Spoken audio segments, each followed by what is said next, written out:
በማጽዳት ኃይሉ በውፍረቱና በአረፋ መጠኑ የተሻለ የልብስ ፈሳሽ ሳሙናን ለመስራት የሚያስፈልገን ፎርሙላ የትኛው ነው?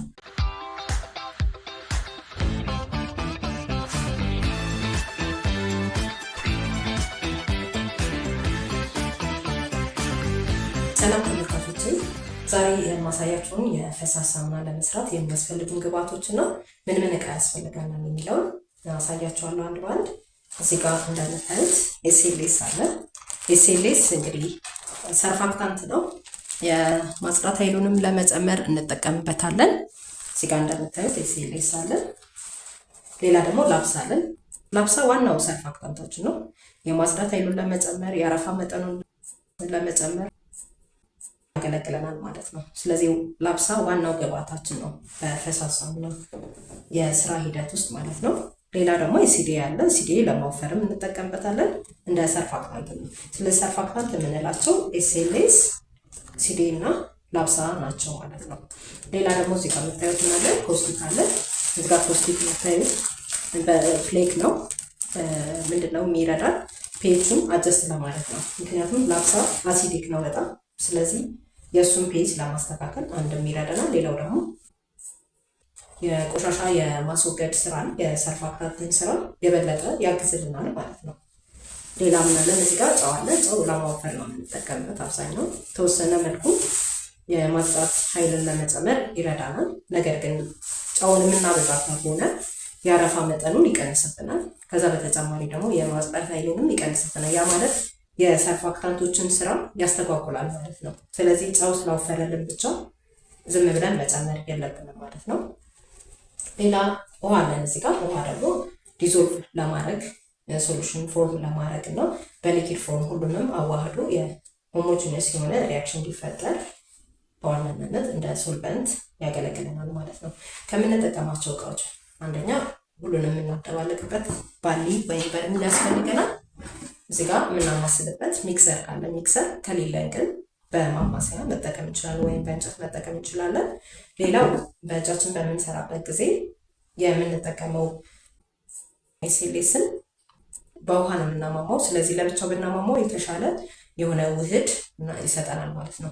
ኤስኤልኤስ ካልማማ ምንድነው ሳሙናችንን ያቀጥንብናል። ሳሙናው ዝም ብለን ከሌሎቹ ግብአቶች ጋር ብናዋህደው ሳሙናው መጨረሻ ላይ የቀጠነ እንዲሆን ያደርግብናል ማለት ነው። ስለዚህ ያ እንዳይከሰት ለብቻው ኤስኤልኤስን ብናማማ ይመከራል ማለት ነው። ከዛ በተጨማሪ ደግሞ ሚዛን ያስፈልገናል። ሁሉንም ግብአቶች በትክክል መመዘን አለብን። ምክንያቱም መጨረሻ ላይ አንዱን ግብአት ከጨመርን ወይም ካሳነስን ፔጁን በትክክል ላናገኝ እንችላለን። ፔጅ ከ7 እስከ 8 ወይም እስከ 9 ቢሆን ይመከራል። ስለዚህ ያንን እንዳናገኝ ሊያደርግብን ይችላል ማለት ነው። ከዛ በተጨማሪ ደግሞ ሳሙናው ወይ ሊቀጥን ይችላል ወይ የአረፋ መጠኑ አነስተኛ ሊሆን ይችላል። የማጽዳት ብቃቱ አነስተኛ ሊሆን ስለሚችል ግብአቶችን በትክክል መመዘን መቻል አለብን። መጨመርም መቀነስም የለብንም። ስለዚህ በሜዠሪንግ ባላንስ 0 ቲር እያደረግን እንጠቀማለን ማለት ነው። ወይ ቲር እናደርጋለን ወይም ደግሞ ይሄን ስናበራ የእቃውን ይቀንስብናል ማለት ነው። ስለዚህ ቲር በማድረግም መጠቀም እንችላለን። ቲር እናደርግና 0 እናደርገዋለን ማለት ነው። ስለዚህ 0 አድርገን የእቃችንን ቫልዩ ወይም ደግሞ የእቃችንን ማስ እንዳያስብብን ማድረግ መቻል አለብን ማለት ነው። ስለዚህ በምንመዘንበት ሰዓት ሁልጊዜ ቲር መጠቀም ይኖርብናል ማለት ነው። ስለዚህ ዋና ዋና ግብአቶች እና የሚያስፈልጉን እቃዎች እነዚህ ናቸው። አሁን ደግሞ ሂደቱን በደንብ እናያለን። መጀመሪያ ቅድም ስለቃ እንዳያችሁት ውሃን 10 ሊትር ለክቻለሁ። ስለዚህ ለ10 ሊትር ውሃ የሚያስፈልገኝን ግብአቶች እያንዳንዱ ግብአቶች ስቴፕ ባይ ስቴፕ ለካና ከዛ ደግሞ መጀመሪያ ማዋሃድ ያለብን የትኛውን ነው ሰዓታችን የሚቆጥርልን የሚለውን የማሳያችሁ ይሆናል ማለት ነው። የፈሳሽ ሳሙናን በምንሰራበት ጊዜ ጨውን አስቀድመን ማማወት ይኖርብናል። ምክንያቱም እንደምታዩት እዚህ ጋር ፒሪቱ በጣም ሎው ነው። እንደምታዩት ቆሻሻ አለው። ይሄ ደግሞ በውሃ በሚማማበት ሰዓት የሚዘግ እንደ አሸዋ ነገር ይፈጠራል። ለምሳሌ እኔ እዚህ ጋር ቅድም አዘጋጅ ያስቀመጥኩትን ላሳያችሁ። እዚህ ጋር ብታዩት ምንድነው ይሄ ቆሻሻ አለው፣ በጣም የሰቀጠ ቆሻሻ። ስለዚህ ይሄ ደግሞ ለሳሙናችን አካላዊ ገጽታውን ያበላሽብናል ማለት ነው። ትራንስፓረንት እንዳይሆን ሳሙናውን ሰርተን ካስቀመጥነው በኋላ ደግሞ ከ2 ቀን ከ3 ቀን በኋላ የሚዘግ ነገር እንዲፈጠር ከሚያደርጉ ምክንያቶች አንዱ ይሄ ነው ማለት ነው። ስለዚህ ምንጊዜም ፈሳሽ ሳሙናን ስንሰራ ጨውን አስቀድመን አሟምተን ከዘቀጠልን በኋላ ሌላውን እስከምንሰራ ይዘቅልናል። ከዛ ንጹሁን ፓርት አጥልለን እንጠቀማለን ማለት ነው። አሁን በመቀጠል የምንለካው ፖስቲክ ነው። እሺ ስለዚህ አሁን ከማሟሟ በኋላ የምንገዝነው ምንድነው? ፖስቲክ ነው። ፖስቲክ አሰብ የተማማቀጠለ 0.1 ኪሎ ግራም ፖስቲክ ያስፈልገኛል። እሱን ቀስ አድርጌ እመዝናለሁ ማለት ነው። 0.1 ኪሎ ግራም ማለት 100 ግራም ማለት ነው። ስለዚህ ይሄኛው ሚዛን በግራም ስለሆነ ነው 100 ድረስ እመዝናለሁ። ፖስቲክ ምን ጊዜ ምንድነው ስናስቀምጥ በጣም አስረን መሆን መቻል አለበት፣ መሸፈን መቻል አለበት። ምክንያቱም ሞይስቸር በጣም አብዞርብ ያደርጋል። ስንቀንስ ደግሞ በእጃችን መሆን የለበትም። ፒኤች እስከ 12 ስለሚደርስ ከፍተኛ ስለሆነ የቆዳ መቆጣትን ሊያስከትል ይችላል። ስለዚህ ያንን ለማስቀረት ስንቀንስ ጓንት ማድረግ ይኖርብናል። ስለዚህ 100 ግራም ያዘንኩኝ ወደ ዋናው ጨምራለሁ። ከዛ በመቀጠል እዚህ ጋር ማረጋው ምንድነው ለምሻትና አስቀምጣለሁ። ቀጣይ የሚሆነው ከለካነው ውሃ ላይ ብቻ እየቀነስን እናሟሟለን ማለት ነው። ስለዚህ ማማስለው በዚህ ነው። ይሄ ማረጋጋውና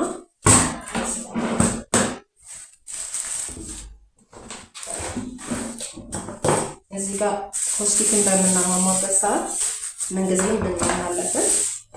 የምንጠቀምበት እቃ የማይቀልጥ መሆን መቻል አለበት። ምክንያቱም ፖስቲክ ከውሃ ጋር በሚደባለቅበት ሰዓት ምን ይፈጠራል? ሀይ የሆነ ሂት ይፈጠራል።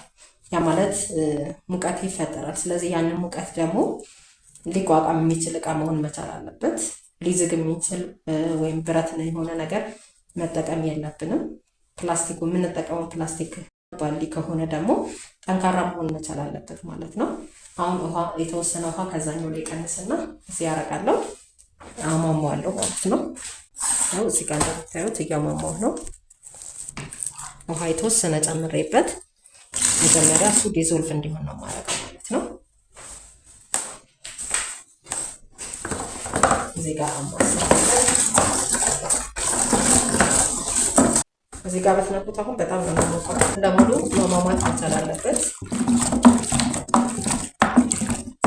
ይሄን ከማሟሟ በኋላ የተወሰነ ፐርሰንት ውሃ እዚህ ጋር ጨምራለሁ። በላርጅ ስኬል ወይም በሚክሰር ሰሩ ከሆነ ደግሞ ኮንቲኒየስሊ ፖስቲኩን እየጨመራችሁ የተወሰነ ውሃ እየጨመራችሁ ኮንቲኒየስሊ ወይም በቀጣይነት ሚክስ እያደረጋችሁ ይሄዳል ማለት ነው። አሁን ግን እኔ የምሰራው በጊዜ ስለሆነ ይሄኛው መጀመሪያ ማሟና ከዛ ውሃ ጨምርበታለሁ። በደንብ እንደማማ እርግጠኛ ስሆን ውሃ ጨምርበታለሁ ማለት ነው።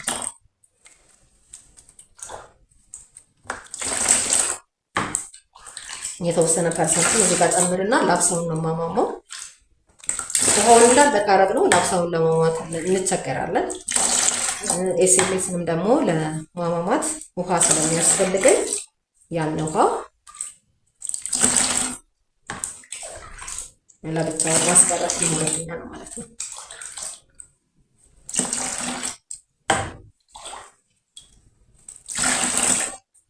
ተወሰነ ቢያንስ ካለን ላይ እስከ 40% ብጨምር የቀረውን ደግሞ ይስልስ ከዛው ጋር መጨረሻ ላይ ሲዲን ከመጨመሬ በፊት ጨምሬ ሁሉንም አንድ ላይ አደባልቃለሁ ማለት ነው። ስለዚህ አሁን ይቀርና ወደ የሚቀጥለው ስቴፕ እንሄዳለን ማለት ነው። አሁን ይሄኛው ዳውረውና ላብሳውን ልመስል።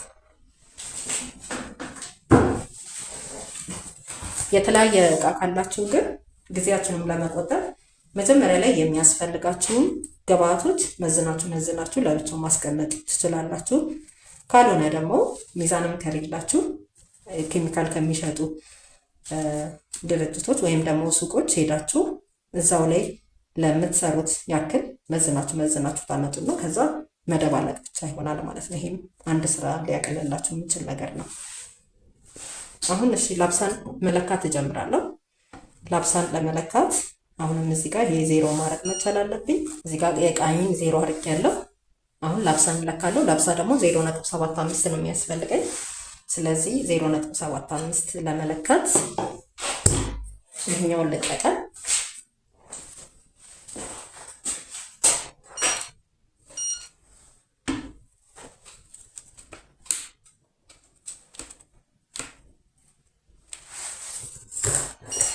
እሺ 0 አድርጌያለሁ። እቃዬ የኛውን ልጠቀም።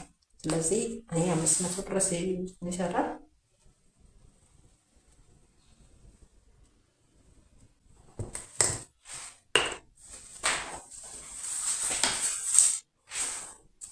እዚህ ጋር አንድ ነገር አብሬ ላሳያችሁ። ምንጊዜም የግብአታችንን ጥራት ለማረጋገጥ የመጀመሪያው ነገር ዴንሲቲ ነው የምንለካው። ስለዚህ ዴንሲቲ ለመለካት ደግሞ ማስ ኦቨር ቮሊዩም ነው የምናደርገው። ለምሳሌ ማሱ 500 ነው። እዚህ ጋር ደግሞ ቮሊዩሙን እንደምታዩት 500 ነው። ይሄን እንደዚህ አድርጌ ባሳያችሁ 500 ነው። ስለዚህ 500 ወደ 500 ይጠጋል።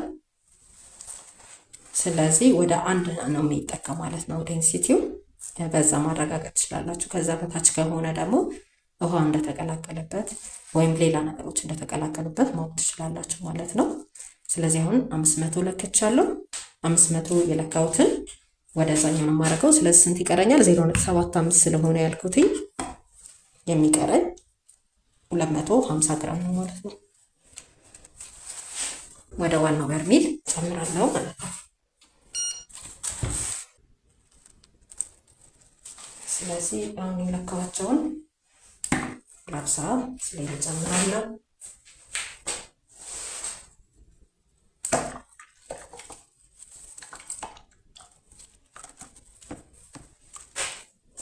ይሄን ጨምርና አማስላለሁ ማለት ነው።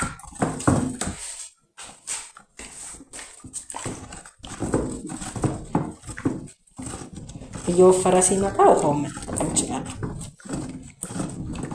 ውሃ ስላስቀረሁኝ ያለውን ውሃ እየጨመርኩኝ እያማሰልኩኝ እሄዳለሁ ማለት ነው።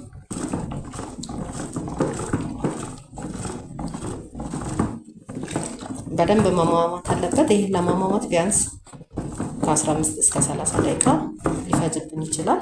ስለዚህ በተቻለ መጠን በደንብ ሚክስ ማድረግ ይኖርብናል ማለት ነው።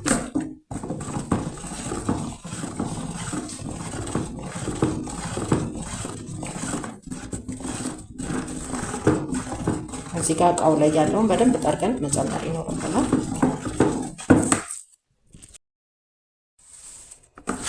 እዚህ ጋር 30 ደቂቃ ሆኖኛል። በደንብ ነው ሚክስ ያደረኩት። ቢያንስ ከ20 እስከ 30 ደቂቃ ሚክስ እናደርገው ይመከራል። ያን ሚክስ ካደረግን በኋላ ሙሉ ሪያክሽን ይኖረዋል ማለት ነው ከኮስቲክ ጋር። በመቀጠል ቅድም ያስቀረውት ውሃ ነበረ። ስለዚህ እሱን ኤስኤልኤሱን እዚህ ላይ ጨምሬ አሟሟለሁ ማለት ነው።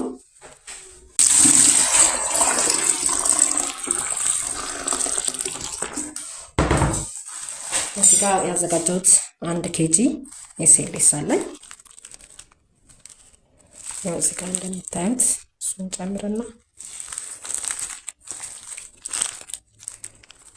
ኤስኤልኤስን በደንብ ማሞቅ መቻል አለብን። ምክንያቱም መጨረሻ ላይ ከሌሎቹ ግብአቶች ጋር ብናደባልቀውም ሳሙናው የቀጠለ እንዲሆን ሊያደርግብን ስለሚችል መጀመሪያ ሪያክሽኑ ከውሃ ጋር መጨረስ መቻል አለበት። በደንብ ማዋሃድና ማሟሟት ይኖርብናል ማለት ነው።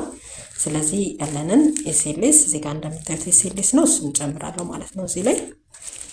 ከዛ አማስላለሁ። ይሄ እስከ 20 ደቂቃ እስከ 30 ደቂቃ ሊፈጅ ይችላል። ስለዚህ በትዕግስት ማማሰል ይኖርብኛል ማለት ነው። ኤስኤልኤስ እንግዲህ ሰርፋክታንት ነው። አሳያቸዋለሁ በኋላ። የሰርፌስ አክቲቭ ማተሩ ኮንቴንቱ ከ12% በላይ ቢሆን ይመከራል። የተሻለ ሳሙና ነው ለማለት ማለት ነው። ስለዚህ ይህንን ለመስራት ደግሞ የሚያስፈልገን ኤስኤልኤስ የኤስኤልኤስን ለሰራነው ሳሙና ለምሳሌ አሁን 10 ሊትር ነው። ስለዚህ ለ10 ሊትር የተጠቀምኩት ኤስኤልኤስ አለ 1 ኬጂ ማለት ነው። ላብሳ ደግሞ አለ 0.75 ኬጂ አለ። ሲዴ ደግሞ ይኖረኛል። ሲዴ ደግሞ 0.125 ኬጂ ማለት ነው። ስለዚህ እነዚህን በፒዩሪታቸው እናባዛለን።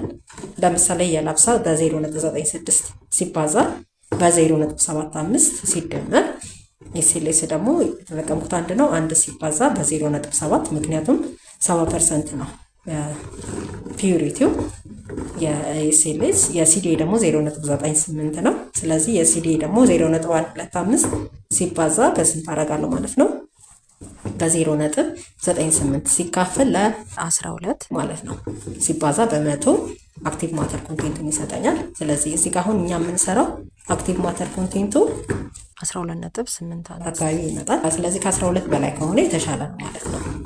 በአረፋ መጠኑን በማጽዳት ኃይሉን የተሻለ ይሆንልናል ማለት ነው። ስለዚህ ምንጊዜም ፎርሙላ ስንቀበል ካልኩሌት ማድረግ ያለብን አክቲቭ ማተር ኮንቴንቱን ነው። ከዛ ደግሞ ዋጋውን ማየት መቻል ይኖርብናል። ከስተመራችን ምን አይነት ሳሙና ነው፣ ጥራት ነው ወይስ የሚፈልጉት ወይም ደግሞ ዋጋ ነው የሚፈልጉት የሚለውን ነገር ማወቅ ይጠበቅብናል ማለት ነው። ስለዚህ ያን ለማወቅ ፎርሙላ ምንጊዜም ከአሰልጣኞች ስንቀበል ማየት ያለብን አንደኛ ዋጋውን ነው፣ ሁለተኛ አክቲቭ ማተር ኮንቴንቱን መሆን መቻል አለበት ማለት ነው። ከዛ ፔጅ ቫልዩን ከሰራን በኋላ እንደሰራን ቼክ እናደርጋለን ማለት ነው። ፔጁ ከ7 መውረድ የለበትም፣ ምክንያቱም አብዛኞቹ ልብሳችን ላይ የሚገኙት ቆሻሻዎች አሲዲክ ናቸው። ስለዚህ አሲድን በአሲድ ማጠብና ማስወገድ ደግሞ አስቸጋሪ ስለሚሆን የማጽዳት ብቃቱ የተሻለ እንዲሆን ከ7 እስከ 9 ቢሆን ይመከራል። ለቆዳ በደንብ ተስማሚ እንዲሆን ከ7 እስከ 8 ቢሆን ይመከራል ማለት ነው። ስለዚህ ያን በማድረግ ይሄው እንደምታዩት ኤስኤልኤሱን እያማማ ነው፣ ግን ገና አልማማም። ስለዚህ ገና ጊዜ ይፈልጋል ማለት ነው። በደንብ ማምቶ እስከሚያልቅ ድረስ አማስለዋለሁ ወይም አዋህዳለሁ ማለት ነው። እዚህ ጋር እንደምታዩት ሁለቱም እንዳልቻው አማሞቻለሁ። ኤስኤልኤሱ ሞልቷል። ላብሳውም ሞልቷል። ከኮስቲኮና ከውሃ ጋር ጨርሻለሁ። ስለዚህ ኤስኤልኤሱን እዚህ ላይ ጨምራለሁ ማለት ነው።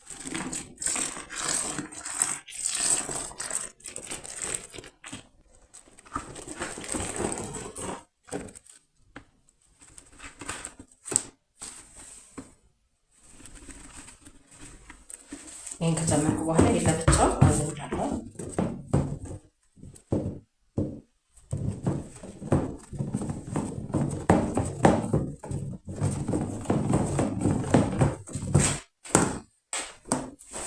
ለብቻው አወርደዋለሁ።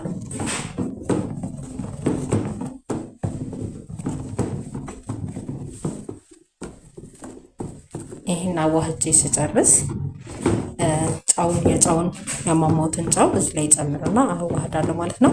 ከዛ አረፋው ሲጠፋ ሲዴን ጨምራለሁ ማለት ነው። ጫው መጨረሻ ላይ መጨመር የለብን። መጨረሻ ላይ የምንጨምር ከሆነ ሳሙናችን ከለሩ ወደ ጉም ከለር ይመጣል ወይም ደግሞ ወደ ወተት ከለር ይመጣብናል ነው። ያን ለማስቀረት ጫው መጨረሻ ላይ መጨመር የለበትም። ሳሙናውን ኦልሬዲ ሲዴ ጨምር ማለት ሳሙናው ሙሉ ለሙሉ ተሰርቶ አልቋል። ስለዚህ ከዛ በኋላ ጫው መጨመር የለብኝም። ኮስቲክም ደግሞ ላብሳና ኮስቲክን አዋህጄ ፔቹን አስተካክዬ ነው መጨረስ ያለብኝ። ስለዚህ አሁንም ቢሆን ጫውን ደግሞ ከጨመርኩ በኋላ ኮስቲክ መጨመር የለብኝም። ኮስቲክ የምጨምር ከሆነ ፔቹን ለማስተካከል ሳሙናውን ያበላሽብኛል ወይም ሊያቀጥነውም ይችላል፣ ከለሩንም ሊቀይርብኝ ይችላል ማለት ነው። ስለዚህ እዚህ ላይ ጥንቃቄ ማድረግ ይኖርብናል። አሁን ይሄን አዋህድና የጫውን ጨምሬ ከዛ አረፋው ሲጠፋልኝ ደግሞ ሲዴን ጨምራለሁ ማለት ነው። እያዋህድኩ ጨምራለሁ።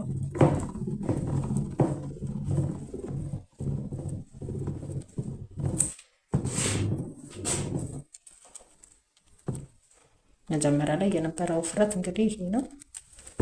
ጫውን ደግሞ ስጨምረው ያለውን ውፍረት አሳያቸዋለሁ።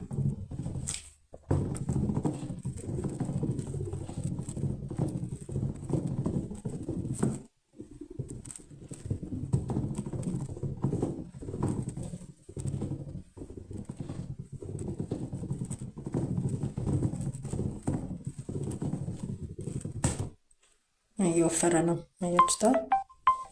እየወፈረ እየሄደ ነው።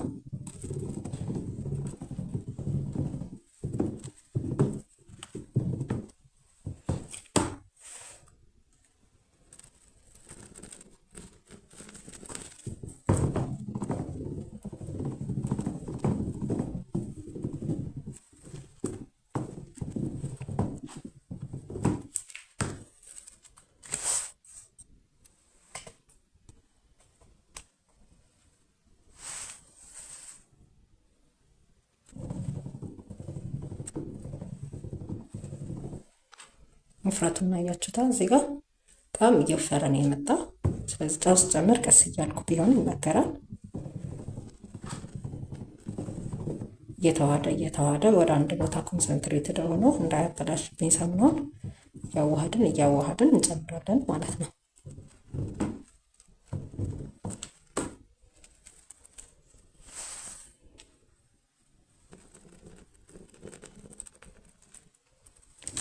እዚህ ጋር እንደምታዩት ነው ጨውን ቆሻሽ።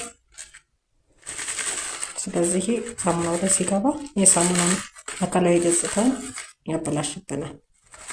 ስለዚህ ምን ጊዜ ሳሙና ስንሰራ መጀመሪያ ጨውን ብናማማና አጥልለን ብንጠቀም ይመከራል።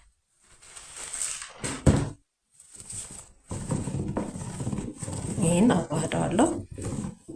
ተወሰነ 1-5 ደቂቃ አማስለዋለሁ ቀስ እያልኩኝ።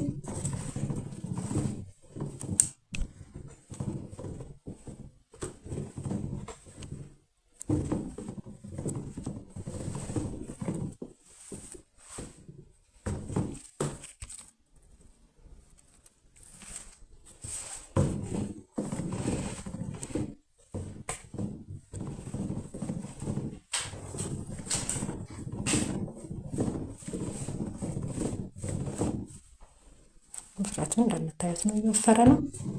ገና ሲዴ ሲገባበት ደግሞ በጣም ይወፍራል። ይሄ አረፋ ስላለ ነው። በእርግጥ ግን አረፋው እስከሚጠፋ እንጠብቃለን። አሁን ይሄን አማስለን አረፋው ሲጠፋ ብንጨምር ሲዴ ይመከራል። አንደኛ ውስጡ ማማማቱን ለማወቅ ነው። ሁለተኛ ሙሉ ለሙሉ ሪያክሽኑ እስከሚጨርስ ድረስ ጊዜ ብንሰጠው ሳሙናው የበለጠ የተሻለ ውፍረት እንዲኖረው ሊያደርግልን ይችላል ማለት ነው።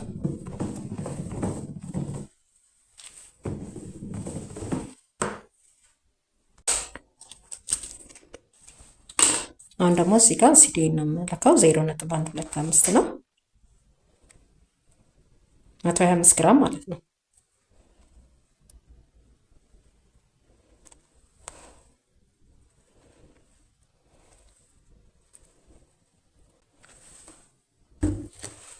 ይህን 125 ግራም መዘንኩኝ። ሲዴ እንግዲህ ለማወፈር ነው የሚጠቅመን። ሌላው ደግሞ ሳሙናችን ትራንስፓረንት እንዲሆን ወይም ደግሞ ከለርለስ ወደ ውሃ ከለር እንዲመጣ ልክ ውሃ እንዲመስል ያደርገዋል ማለት ነው። ያን ለማድረግ ይጠቅመናል ማለት ነው። ለሰርፋክታንትም ያገለግላል።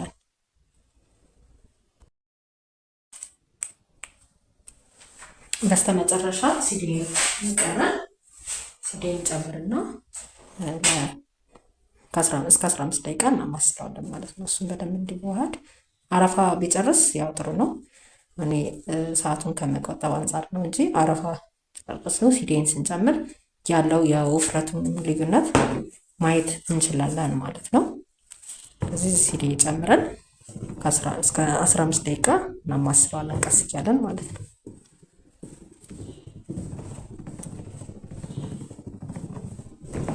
በደንብ እየተዋሃደ ሲመጣ በጣም ውፍረት እየመጣ የሳሙናው ከለር ደግሞ ትራንስፓረንት እየሆነ ይመጣል።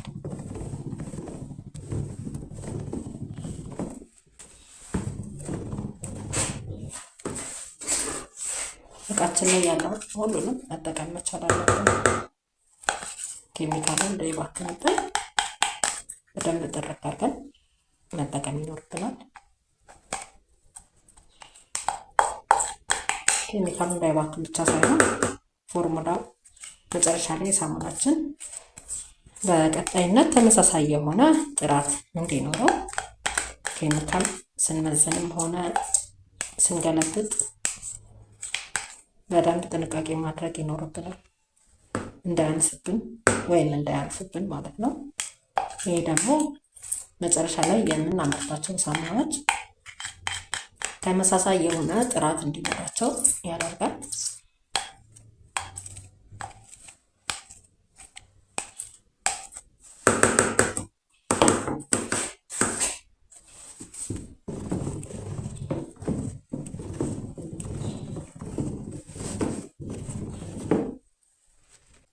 ከዚህ በተጨማሪ ኦቢን መጠቀም ትችላላችሁ። ኦቢ ደግሞ ወይም ደግሞ ኦፕቲካል ብራይትነር የምንለው ማለት ነው። ልብሱ ከታጠበ በኋላ አዲስ እንዲመስል ያደርግላቸዋል። የሳሙናችሁንም ደግሞ እይታ ደስ የሚል እንዲሆን ያደርገዋል ማለት ነው። በስተመጨረሻ እንግዲህ የሰራሁት ሳሙና እንግዲህ ይሄን ይመስላል። እንደምታዩት ውፍረቱም ቆንጆ ነው፣ ከለሩም ቆንጆ ነው እንደምታዩት። ስለዚህ በዚህ መልኩ መስራት ይቻላል ማለት ነው። የዩቲዩብ አናሊቲክሱ እንደሚያሳየን አብዛኞቻችሁ የወይን ኬንዞን የዩቲዩብ ቻናል ቪዲዮዎችን የምትመለከቱት ሰብስክራይብ ሳታደርጉ ነው። ስለዚህ ሰብስክራይብ በምታደርጉበት ጊዜ ሰብስክራይብ የሚለውን በተን ተጭናችሁ ከዛ ኦል የሚለውን መንካት እንዳትረሱ።